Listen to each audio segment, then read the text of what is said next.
Okay, so 1 through 4 here, we're trying to determine if they're polygons, and then we got 3 questions to answer. Are they what kind of polygon? Is it concave or convex, or equilateral, equiangular, or regular? So first one, number 1, that one is not a polygon, because a polygon is made up of line segments, and when you have a curve like this, that's not a line segment, so therefore it is not a polygon. Number 2, it's all line segments, all enclosed, so that makes it a polygon, and it's got 1, 2, 3, 4, 5 sides, making that a pentagon. And then the B portion, is it concave or convex? Well, we determine that by extending the sides, and if you extend any side and it goes inside the figure, then it's concave. Since none of these go inside, that makes it convex. Remember, concave, you can go inside the cave, so the lines would go inside the figure. And then C, equilateral, equiangular, or regular. So equilateral would mean it has all the exact same length sides, which this side right here is short. So that would be not equilateral. Equiangular, all the angles are the same. These 3 angles are the same, but then these 2 up here appear to be obtuse angles. So that doesn't work, and regular has to be equilateral and equiangular, so actually none of those. And number 3, it's made up of line segments that are closed, and so that one is actually a polygon. And if we count it, 1, 2, 3, 4, 5, 6, 7, 8, 9, 10, 11, 12, 13, 14, 15, 16 sides, making that a 16-gon. And then concave or convex, if we extend the sides, all over the place, if we extend the sides, they go into the figure. So that makes it concave. And then equilateral, equiangular, or regular. Every one of these segments looks to be the exact same length, so I can say it's equilateral. And as far as equiangular, this angle here is not the same angle as this angle here. Where everywhere you have 2 sides meet, the angles have to be exactly the same. And this is an acute angle, and then this one is actually an angle going to the outside that is nowhere near the same size as this angle. So it doesn't meet equiangular, so it means it can't be irregular. So it's just equilateral.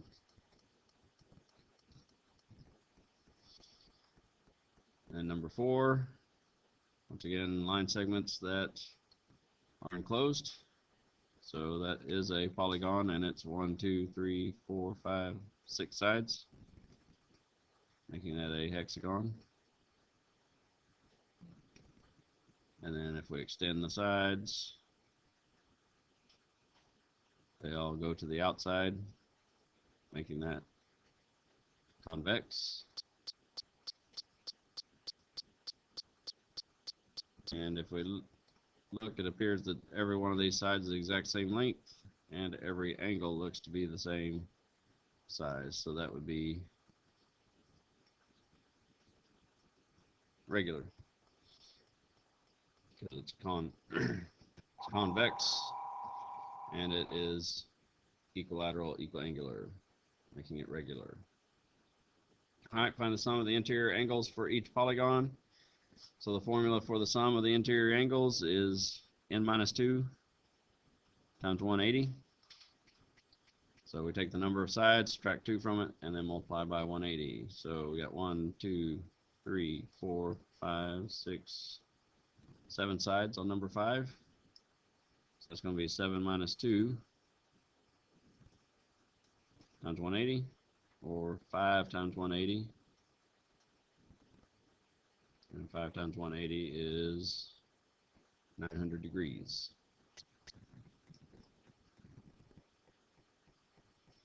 The next one, number 6. We got 1, 2, 3, 4, 5, 6, 7, 8, 9, 10 sides. So 10 minus 2 times 180, or 8 times 180. So it's going to be 1,440 degrees. All right. So then number 7 is a regular 23 gon. So that's 23 sides, or 23 minus 2 times 180. It's going to be 21 times 180. And 21 times 180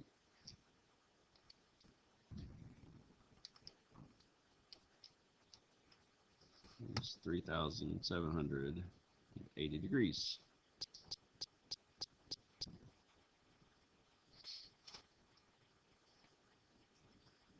Alright, so then 8, 9, and 10, we're finding the measure of one interior angle in each polygon.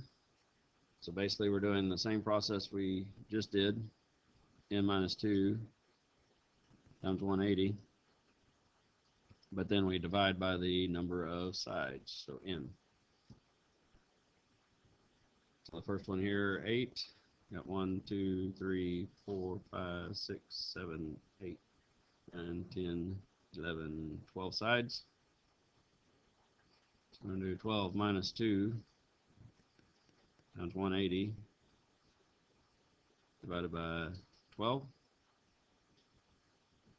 It's going to be 10 times 180 divided by 12. 10 times 180 is 1,800 over 12. And 1,800 divided by 12 is going to be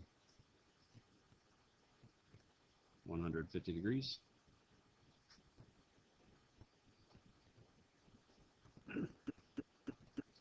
All right, number 9. We got a pentagon, 1, 2, 3, 4, 5 sides. So 5 minus 2 times 180 over 5, or 3 times 180 over 5. 3 times 180 is 540 divided by 5, which would be 108 degrees.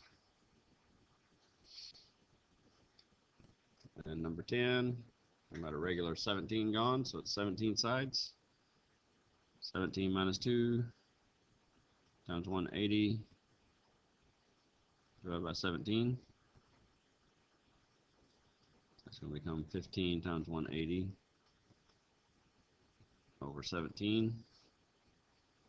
15 times 180 will give us 2,700 over 17, which will be 158.8235. We'll just round it to the 10th place, 158.8 degrees.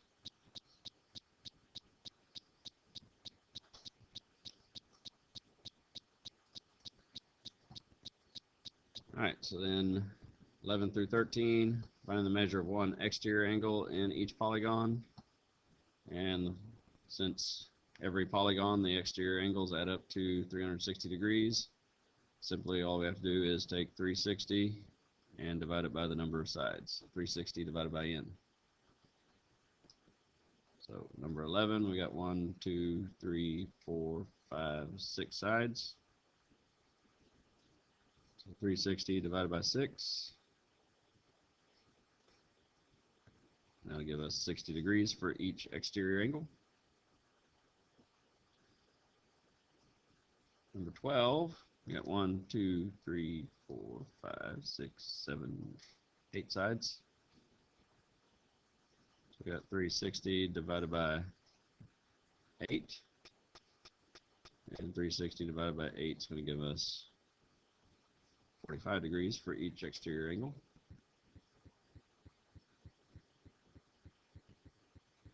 And 13, 14 gone, so 14 sides. 360 divided by 14.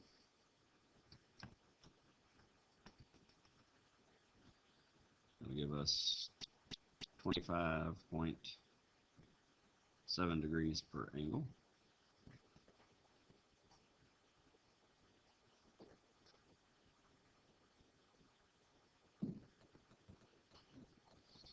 All right.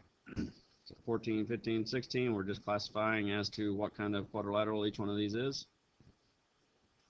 So 14, it's got a quadrilateral with 4 right angles, and a quadrilateral with 4 right angles is a rectangle.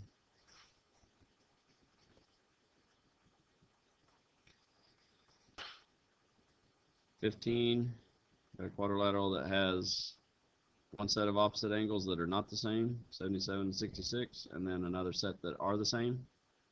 And where we have one set of opposite angles congruent, that designates it as a kite, which would mean that this side would have to be congruent to that side, and this side would be congruent to that side.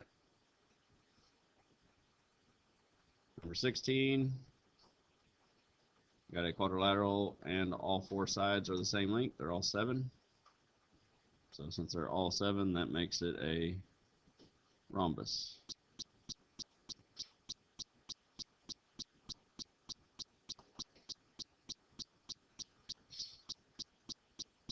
And 17, state all the possible names for this figure. So it's 4-sided, and the arrows show us that its opposite sides are parallel. So 4-sided is a quadrilateral.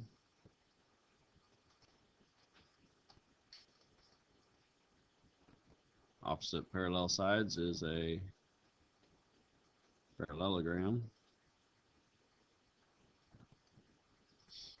And then we don't have any angles marked as right angles, no sides marked congruent, so we really can't go any farther than that. So it's a quadrilateral and a parallelogram.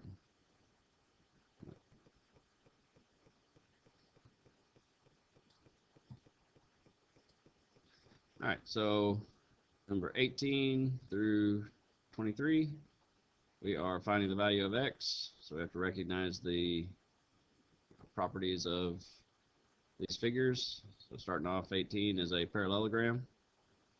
We got x here, 62 here. These two angles would be consecutive angles in a parallelogram. And consecutive angles in a parallelogram add up to equal 180. So x plus 62 has to equal 180. So to solve for x, we subtract the 62. And so our x value is 118. Number 19, once again, it's a parallelogram.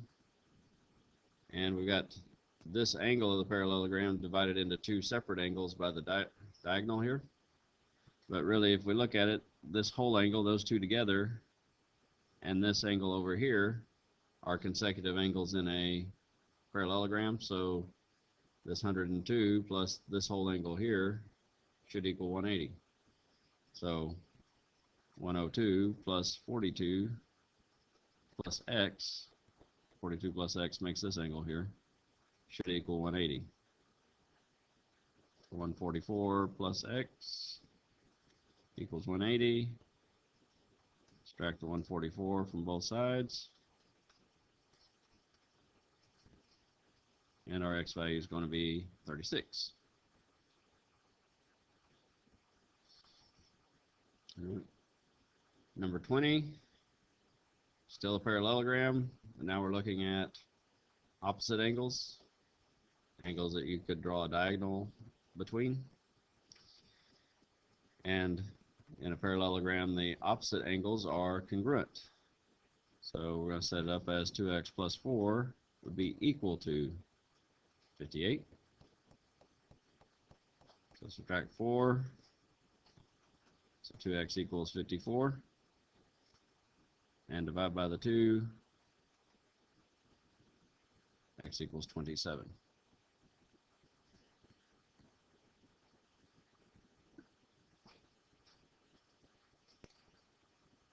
Okay.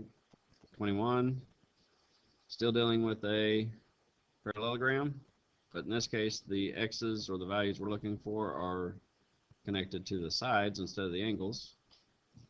But since we're looking at opposite sides on a parallelogram, we should know that those opposite sides are going to be congruent. So the 4x minus 1 should be equal to the 3x plus 5.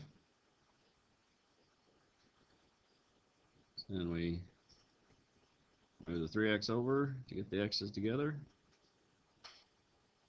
It's going to give us x minus 1 equals 5. And add the 1 to both sides. So our x value is going to be equal to 6.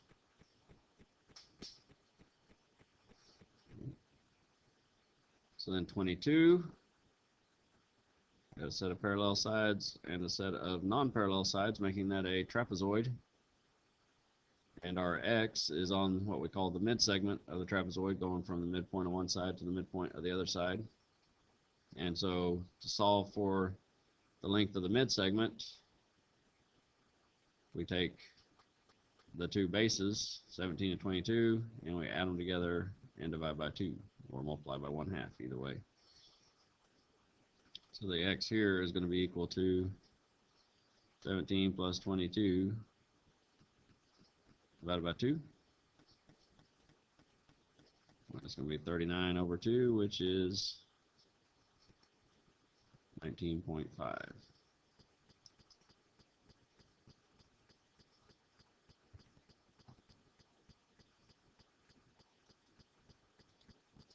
All right, so then 23, we got 77 degrees here, x here, got a set of parallel sides and then one set of non-parallel sides, but the non-parallel sides are marked congruent, so that makes this an isosceles trapezoid.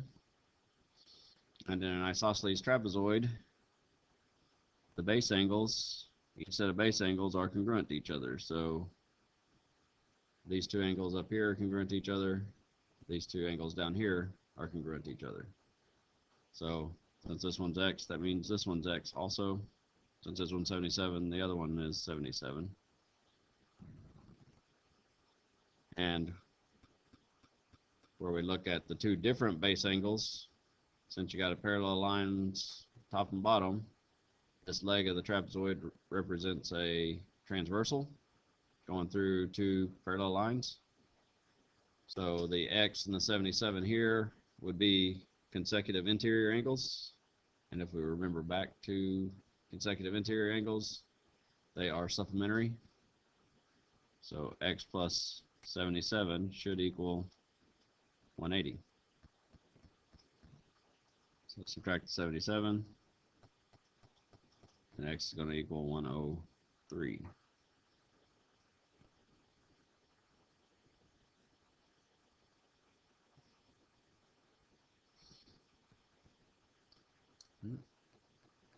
And then the last group is finding the areas. So first we have to recognize what kind of figure it is to know what formula we use to find the area. First one has 4 right angles, and the sides are not the same, so it's a rectangle. And for a rectangle, we're using area equals base times height. All 12 the base, 7 the height. So our area is going to be 12 times 7.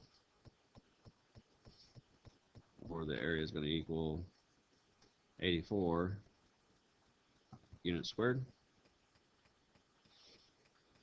And make sure you put units squared there, even though there were no units there. We need to put that there so we know that whatever units would be there are squared, and that'll be worth about a point on each problem for the test. All right, so then next to 125 we have a trapezoid, and the formula for area of a trapezoid is area equals 1/2 the height times the sum of the bases, so base 1 plus base 2. So 1/2 times the height here is going to be 6, not the 8. So don't get those confused. You want to use the straight distance between the two lines, not the diagonal distance. So 1/2 of 6 times the bases added together, so 16 plus 21. So 1/2 of 6 times 37. So 1/2 times 6 is 3, and then 3 times 37 is going to give us an area of 111 units squared.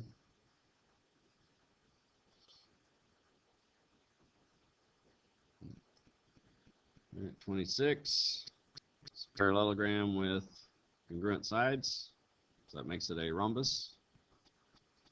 And so since we've got the diagonals and lengths for those diagonals, we're going to use the area formula for a rhombus rather than an area of a parallelogram. And the area of a rhombus is 1/2 of diagonal 1 times diagonal 2.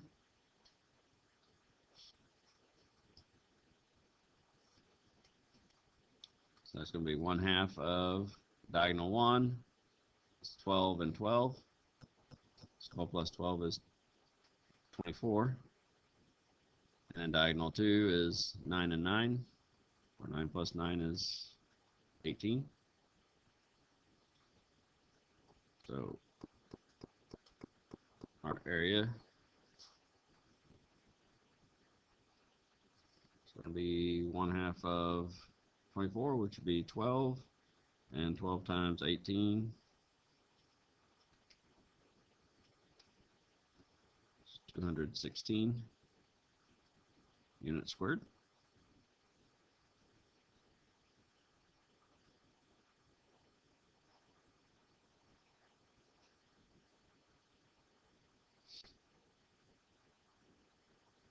And then lastly, I have a triangle here, and the area of a triangle is 1/2 the base times the height. And so in this case it's a right triangle, which makes the height easy because, and the base, because one leg we can call the base and we can call the other leg the height. So area is going to be 1/2 of 13 times 8.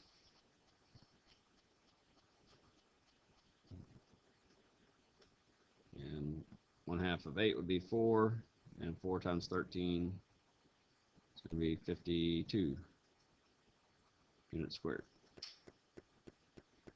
And one thing to remember, if it's not a right triangle, then we'd have to have a height represented by an altitude going from a vertex perpendicular to the other side. But that's actually what we have when we already have a right triangle. We just don't have to worry about finding it or seeing it.